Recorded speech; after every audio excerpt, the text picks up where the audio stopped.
Welcome and thanks for listening to Four Things to Know, an open line podcast produced by the City of Auburn. Each week, we'll take a few minutes to walk you through events, street closures, and important dates you should know about as Auburn residents. This is the public affairs team for the City of Auburn in Auburn, Alabama, coming back to you once again with Four Things to Know. Let's go around the table and say hello, starting with Cynthia. Hi, I am Cynthia Williford-Bean, the multimedia specialist. I'm Allison Blankenship, the neighborhood specialist. I'm David Dorton, Director of Public Affairs. And I am Nick Bowman, the public affairs specialist. So Cynthia, what you got this week? So, beginning next week, which is May, which is insane that it's already May, our Spring Sundown Concert Series will return to Kiesel Park. So Parks and Recreation is inviting everyone to come out for music in the park. Concerts will be held on Thursdays throughout May, so that's May 4th, 11th, 18th, and 25th. They'll begin at 6 p.m., and you're invited to bring a blanket, chair, bring some food to snack on. The chill spot will also be out there serving hot dogs, chicken tacos, drinks, chips, frozen treats, etc., all for purchase. And the first band lined up for this year is Wesley Hill and Friends. I've not heard of them, but I'm sure they're great. And you're welcome to bring your dogs out there to enjoy the music as well. They just must be on a leash.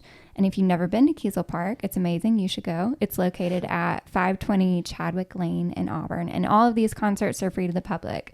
Again, that's at 6 p.m. every Thursday in May. Awesome. So I just wanted to mention an announcement that came out this week from the Auburn Police Department. They have partnered with the Opelika Police Department, the Lee County Sheriff's Office, and the Lee County District Attorney's Office to create the Metro Gun Crimes Task Force. The task force will combine resources from each agency and allow them to focus on reducing gun crimes here in Lee County. A little background. Last November, Auburn Police was awarded a federal Project Safe Neighborhood grant, which totaled a little more than $254,000. So Auburn Police used the grant to obtain advanced forensic equipment and enroll in the Bureau of Alcohol, Tobacco, and Firearms National Integrated Ballistic Information Network, which is a very long name, but just stay with me here. It's a nationwide network that will allow the Metro Gun Crimes Task Force investigators to rapidly track and link seized firearm evidence to other crimes across the Southeast region. So an example, if investigators seize a shell casing from a crime scene in any respective jurisdiction, they can rapidly enter the evidence into the network and potentially connect the case to another crime committed with the same firearm in a neighboring city, county, or state. So while this is housed at APD, all agencies participating in the task force will have investigators trained in the use of the network, and they will all have 24/7 access to the system. So it's really just a great resource for our local law enforcement. All officers participating in the task force will be required to attend training focused on legal issues, de-escalation techniques, implicit bias awareness, and proper tactics for criminal interdiction and patrol. So a lot of additional training that they'll have to go through. Leaders of all these law enforcement agencies that are partnering for this have really been praising this effort, and they're hopeful it can help reduce criminal activity, particularly gun crimes, all across the county. So we are just excited for this announcement. And I also, reading through this, I felt like it was just a testament to how well our local law enforcement agencies work together. I feel like we're always hearing stories about how they come together to, handle different situations and different emergency situations, and they just communicate much more than we really know. So it's just a cool resource that we'll have in our community. Yeah, I was talking to Will Matthews, our public safety director, whenever that first got started coming online through a council item. I think we had something where they had to purchase some stuff.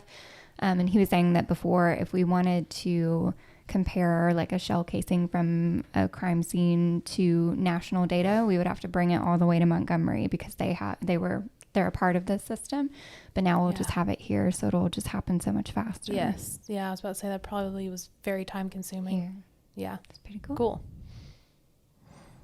It's, cooperation I mean, law enforcement, just game day alone, how many agencies are involved there. Yeah. But yeah, tons of cooperation. I think people would be surprised, and not just law enforcement, but how much we work with other cities, other jurisdictions, other levels of government. Yeah. So today is the last week that you'll be receiving the May open line with water bills, the last billing cycle. I assume the June open line starts going out next week. Is that the first billing cycle? It does. I think May 2nd. Okay. The open line that you have or will receive in May starts with the Recycle Auburn article. I just wanted to pull out some of the reminders in that article. I know one of the things I think I appreciate the most about recycling is just pulling the bulk out of your regular trash, out of the trash can. But for the recycling program and system to work properly, and people ask us all the time, like, what happens to the recyclables? Do they actually get recycled? Do they get, tossed away somewhere? And of course they do get recycled, but if you put the wrong things in, that can affect a portion of it that has to then be thrown out. So the recycling, your big blue recycling bin, there are some things that you can put in there and should put in there. You can put plastic, numbers 1 through 7. You can put cardboard, paper, aluminum cans, steel and tin cans. All of that can go in the blue recycling cart. No plastic bags, including bagging your recyclables. You don't have to bag your recyclables. You can just throw them in there. No plastic bags, no styrofoam, no glass. You can recycle glass at the recycle center on Donahue. No food waste. And if you have, a milk carton or something that can be recycled, that had food or organic matter in it, you can rinse it out. Of course, that's not always going to work. You can't really rinse the grease off of a pizza box, so pizza box ends up being trash. If you have any questions about what to recycle or where things go, you can go to auburnalabama.org/recycle, and you can play a little game about it. You can type in something and it will tell you where to recycle it. And Cynthia, did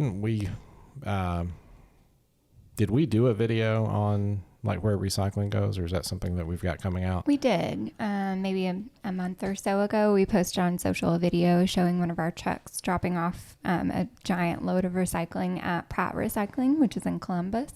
So our recycling trucks make that trip every single day, bringing recyclables over there. And they actually, what did Katrina call it? There is a single source or single stop recycling center where they actually process all of their recycling themselves and sell it to people who are seeking recycled materials to make other products. So we know that they are the ones that are processing everything, and it's going out as recycled cardboard, recycled plastics that make a lot of recycled products that we probably use every day. So yes, what you throw in the blue bin gets recycled, provided you don't also put in plastic or styrofoam or glass or something that could contaminate it. There is I can't remember the brand, but we had pizza at home a few days ago, and on the box it said, like, do your part, recycle this box. And then of course the inside is covered in cheese and pasta sauce or pizza sauce, and it's like, you can always rip off the lid though if it didn't get any grease on it and recycle it. Sometimes I do that. Yeah, if you get the little white table that, yeah, little white plastic. I haven't thing. seen one of those for a while. Me either. Okay, so wrapping up this week, we've got the 22nd Auburn CityFest coming up. It's going to take place on Saturday, April 29th. So that's this Saturday from 9 a.m. to 4 p.m. at Kiesel Park. All ages are invited to spend the day shopping from over 100 arts and crafts stations, food, nonprofit vendors. There's going to be live music, a bunch of activities and games and events for the kids and for the family. The theme this year is Jurassic Journey, with headlining entertainment from Jurassic Kingdom Lockdown, bringing dinosaurs to Kiesel Park. Not going to roll through all the events that we have at the CityFest. We all know that it's a great event, our biggest Parks and Rec event of the year. So make sure to go online, news.auburnalabama.org, and look up some more information about what you can find at CityFest coming up. Once again, that is the 22nd annual Auburn CityFest, Saturday, April 29th, from 9 a.m. to 4 p.m. at Kiesel Park. But before CityFest, if you want to get a head start on CityFest, you can go to the 18th annual Juried Art Show and Preview Reception. That's coming up this Thursday, April 27th. It's going to be held in conjunction with CityFest, which, of course, is happening just a couple days after that. So we are going to hold the event at the historic Nunn Winston House at Kiesel Park from 5:30 to 7:30 p.m., and that's Thursday, April 27th. How many artists do we have entered? Many. Many. Yes. A lot of awesome local artists will be showing off their work, and then I guess they're entered to win prizes, right? Mm-hmm. Yeah. Yeah, I think they award prizes that night. Okay. So you get to see who the winners will be. Yeah. Excellent. And that's going to be a lot of different types of art that's going to be available for viewing: paintings, prints, textiles, photography, some 3D works like ceramics, sculptures. I'm sure it's going to be a great event. Make sure that you go, like I said, get a head start on CityFest this Thursday, again, beginning at 5:30 p.m. out at Kiesel Park. And if you're curious about the schedule and everything at CityFest, once you get there, you will be handed a brochure that has a map of everything and a full schedule. So you'll be set. So Perfect. Get there early. I was about to say, so probably get there early. Yeah. Especially for parking. Yes. All right. Anybody got anything else? This week is National Library Week. Yeah. So yay, Auburn Public Library. Yeah. We love them. Go to your library. Congrats to them. It's not their 75th year anymore, right? That was last year. That was last year. Man, time's flying. All right. Well, thanks everybody for listening. We will be back next year. Thanks for listening to Four Things to Know, an open line podcast produced by the City of Auburn. If you're looking for more news, events, and dates to know about coming up in Auburn, visit news.auburnalabama.org. You can also check out our show notes for the links and URLs discussed in this episode.